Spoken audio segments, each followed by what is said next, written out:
เคยใจวนตัวอีกหนึ่งความลาสองเฮาใจลาต่อน้องนางไว้เลอเสน้องเนยสายว่าหักแข้งไผ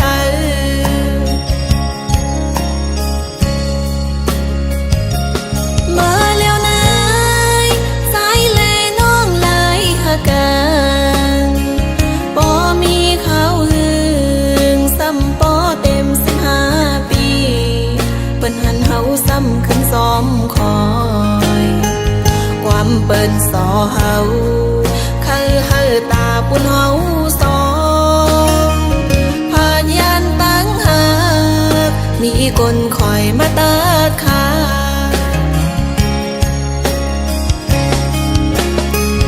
เปิ้นเห็นหน้านาง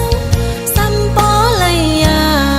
นผ่านลูกผ่านผู้เมื่อไหนก็เปื่อว่าน้องเป็นคนพานอนโก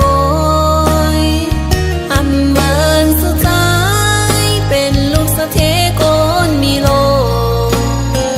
เตียวเฮถืออยู่ซ้อมกันต่อเจ้าป่อตาย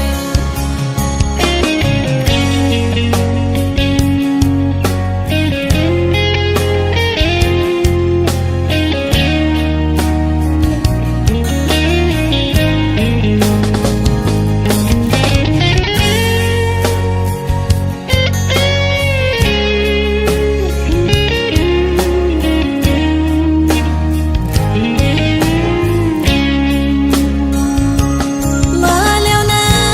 ยสายเลน้องเลยหักกันบ่มีเขาหึงซ้ำป่อเต็ม15 ปีเปิ้นหันเฮาซ้ำขึ้นซ้อมคอย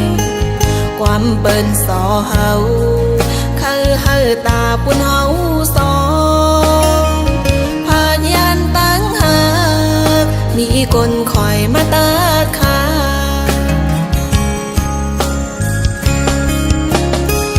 เปิ้นเห็นหน้านางซ้ำป่อเลยยานผ่านลูกผ่านผู้เมื่อไหนก็เปื่อว่าน้องเป็นคนพานอนโกยอำเมินสุดท้ายเป็นลูกสะเทโกนมีโลเตียวเฮถืออยู่ซ้อมกันต่อเจ้าป่อตายเตียวเฮถืออยู่ซ้อมกันต่อเจ้าป่อ